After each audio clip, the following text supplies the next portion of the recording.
Looks like India is stretching its muscles in the Indian Ocean.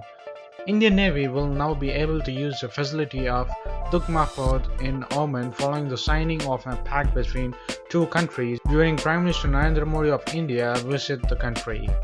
That will give India a foothold in its extended neighbourhood. In the meantime, Prime Minister Narendra Modi has signed the pact and it has been agreed. The port will act as India's entry point for the wider West Asia and the Eastern Africa, a welcome development at a time when China has deployed strategic assets in the Indian Ocean region, said some experts. India's interim in Duqm port, which is merely at a 40 minutes flight distance from Mumbai, has been initiated by the fact that the Chinese Navy has increased its activities in the western part of the Indian Ocean region, besides setting up the military base in Djibouti. Among 8 agreements that were signed on Sunday during Modi's visit to Muscat was a memorandum of understanding between the defense ministry of two countries on the provision of facilities for the visit of Indian military vessels to Duqm port in terms of services and use of dry dock for maintenance. Another MOU was signed between India's Institute of Defence Studies and Analysis and Oman's National Defence College. An Indo-Oman joint statement issued at the end of the Modi's visit reflected a growing maritime cooperation. The two sides agreed to enhance cooperation to strengthen the maritime security in the Gulf and the Indian Ocean regions, vital for the security and prosperity of both the countries. Oman is strategically situated between the Bay of India's western coast and Africa's eastern coast and has been an old maritime power in the region whose reach stretched from modern-day Pakistan to the eastern part of Africa. India is eyeing partnership with Oman as well as France for its strategic outreach in the western part of the Indian Ocean region. Oman is currently developing a Duqm port along with the Special Economic Zone as a regional economic hub. India has shown interest to participate in the Duqm port complex. This will give India greater access to the West Asia, where it has stepped up strategic and economic engagements. Oman's ambassador to India, Ahmed Saif al-Rahawi, had told Economic Times ahead of Prime Minister Modi's visit. There are the booming markets of Indian subcontinent and the East Africa that also fall with Duqm's convenient reach. Most of the ports on the west coast of India and the east coast of Africa suffer perennial congestion problems, thereby opening up the opportunity for Duqm as a transshipment center catering to these markets, said Oman's ambassador to India. Oman is India's oldest defense partner in West Asia and an ally in its anti-piracy campaign. India had supplied rifles to Oman, which in turn had sent support to India's fleet of Hawk aircraft. During the Manohar Parrikar's visits to Muscat as a defense minister, the two countries has agreed to work together on boosting defense, the crime prevention at sea, maritime issue, and the flight safety information exchanges. India is also considering set up defense production facilities in Oman. The Arab country has given a berthing rights to Indian Navy vessel, which has been used as an anti-piracy operation in the Gulf of Aden. In addition, the Indian Air Force has been holding joint exercises with its counterpart in Oman. Situated on the southeastern seaboard of Oman, overlooking the Arabian Sea and the Indian Ocean, Duqm port is rapidly transforming maritime landscape in West Asia. According to some experts, it has the potential to develop into one of the region's largest ports in the long run. At the heart of its appeal, they said it is the strategic geopolitical location for India. Looks like India has got its next military base in Oman after Singapore. So what do you think of India getting the new base indirectly in Oman? Will it help Indian military defense to counter China's defense and movements in Indian Ocean?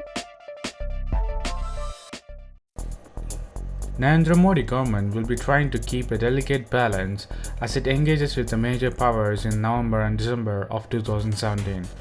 As the economy of India is falling down due to Narendra Modi, the Prime Minister of India, he has to do something to get support of the people. While an official level meeting of India, Japan, US, Australia, a quadrilateral is expected in Manila in November, with an eye on balancing an aggressive China on the sidelines of the East Asia Summit, Delhi will be hosting the foreign ministers of Russia, China in December 2017 under the Russia, India, China or the RIC trilateral format. Idea of the quadrilateral was conceived by Japanese Prime Minister Shinzo Abe, and the first meeting was held in 2007. However, Australia had later pulled out of the initiative.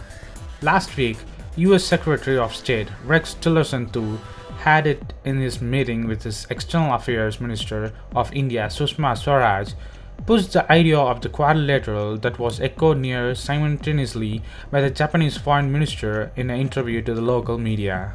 In December, Russian Foreign Minister Sergei Lavrov and his Chinese counterpart Wang Yi will visit India for the RIC convened by Sushma Swaraj. Wang will be the first high-level visitors from Beijing since the Duqm crisis, and Xi Jinping's re-election as the General Secretary of the Communist Party and the President and the Chairman of the Central Military Commission of China. When asked about the Delhi's position on the quadrilateral, an MEA spokesperson had last Friday signaled the caution, saying India has an open mandate to cooperate with countries with convergence, but obviously to an agenda that is relevant to Delhi. Experts point out that India would like to test waters at the next quadrilateral meet and is cautioned given its 2007 experience when Australia pulled out ostensibly under Chinese influence. The US has also suggested expanding India-Japan-US Malabar Navy exercise to include Australia. No final decision has yet been taken on expanding the trilateral naval exercise ahead of the next edition of Malabar off the coast of Japan. India was scheduled to host the RIC meeting this April of 2017, but China had refused to join on that occasion, alleged to the protest against Dalai Lama's Arunachal visit. While the RIC meet will provide an opportunity to deliberate upon key global challenges including the global and the cross-border problems, Afghan and North Korean situations, stability of the seas, BRICS developments and the UN Security Council expansion, all eyes will be on Wang's meeting and the message he carries from the top of China. Wang Yi will hold the bilateral meeting with Swaraj besides calling on the Prime Minister of India. Wang Yi's visit will give an opportunity to India to gauge the Chinese foreign policy approach under Xi Jinping, who has emerged as the most powerful Chinese leader in decades, according to the people familiar with the issues. China's One Belt One Road initiative or the Uber initiative, which India says not only violates the Indian sovereignty but has an expansionist agenda. China's position on India's proposed membership to the Nuclear Supplier Group or the NSG, and the Beijing support to Pakistan-based border problems. The Duqm episode, which was resolved a week before the BRICS summit in Xiamen in China, has signaled the PLA aggression along the disputed boundaries could be norm under Xi Jinping's presidency. But India's firm position on Duqm had earned accolades from the international community. During the bilateral meeting on the sidelines of the BRICS summit, Modi and Xi Jinping had agreed for the confidence-building measures along the line of actual control to prevent an recurrence of the Duqm-type incidents in the future.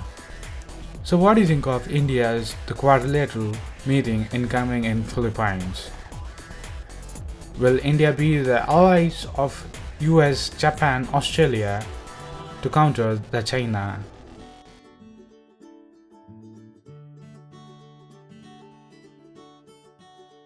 The Kenya Economic Update is a biannual publication of the World Bank office here in Nairobi. What it seeks to do is to promote debate and discussion on key topical issues here affecting Kenyans that will foster growth, shared prosperity, and reduction in poverty.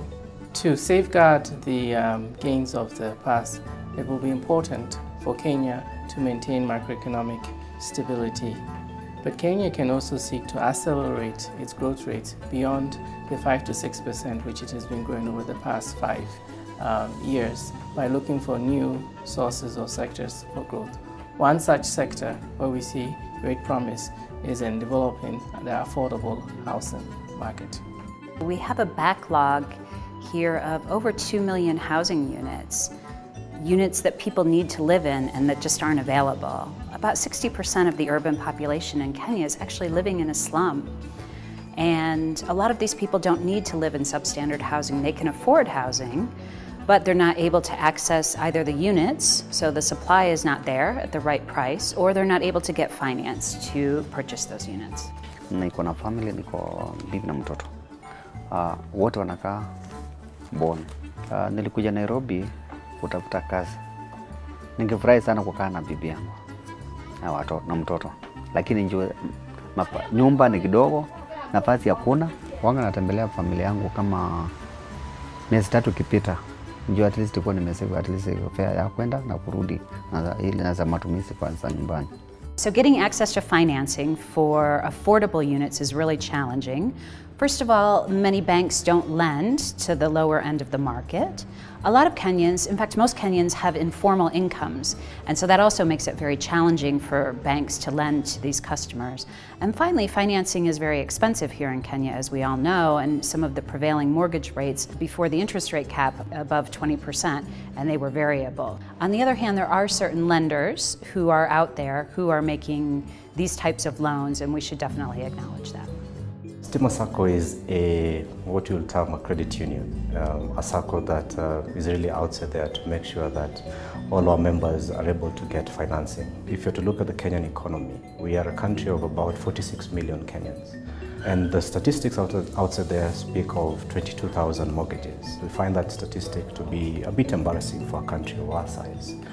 And what we've tried to do is to really change that question. For example, you'd note that if you're to combine what the investment and the Sacco companies are doing, you'd notice that there are about 40,000 other mortgage-like products that are not necessarily mortgages. They could be micro mortgages, there could be development loans, normal loans that are actually issued out every year. In urban Kenya, 90% of the population is renting their homes. It's only the top 10% that can afford to buy a home. What we've done is we've created a community of 1,000 homes in Athi River with all the amenities of a high-end development. But our prices start at 2, 3, 4 and 5 million shillings. And this nobody has done yet in the country. When you meet some of the customers, the potential buyers, first it's disbelief, then it's like, I can really buy a home. And it slowly digests that I won't have to pay rent again in my life if I can do this. If I have a medical crisis, I don't have to leave my house. And so how do we do that? One is that it's economies of scale. When you do have a central park, Cabro roads, basketball courts, when you share it among 1,000 houses, it becomes much more feasible. The second is there's a cross-subsidizing structure where there's certain homes we have specifically for first-time homeowners, and those are the most affordable. And the other homes are slightly more expensive, but they're available to the open market. And the open market ones subsidize the more affordable ones.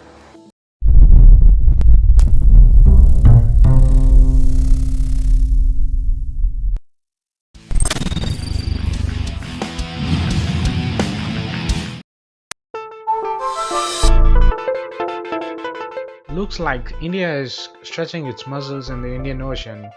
Indian Navy will now be able to use the facility of Duqm port in Oman following the signing of a pact between two countries during Prime Minister Narendra Modi of India visit the country. That will give India a foothold in its extended neighbourhood. In meantime, Prime Minister Narendra Modi has signed the pact and it has been agreed. The port will act as India's entry point for the wider West Asia and the Eastern Africa, a welcome development at a time when China has deployed strategic assets in the Indian Ocean region, said some experts. India's interim in Duqm port, which is merely at a 40 minutes flight distance from Mumbai, has been assisted by the fact that the Chinese Navy has increased its activities in the western part of the Indian Ocean region, besides setting up the military base in Djibouti. Among 8 agreements that were signed on Sunday during Modi's visit to Muscat was a memorandum of understanding between the defense ministry of two countries on the provision of facilities for the visit of Indian military vessels to Duqm port in terms of services and use of dry dock for maintenance. Another MOU was signed between India's Institute of Defence Studies and Analysis and Oman's National Defence College. An Indo-Oman joint statement issued at the end of the Modi's visit reflected a growing maritime cooperation. The two sides agreed to enhance cooperation to strengthen the maritime security in the Gulf and the Indian Ocean regions, vital for the security and prosperity of both the countries. Oman is strategically situated between the Bay of India's western coast and Africa's eastern coast and has been an old maritime power in the region whose reach stretched from modern-day Pakistan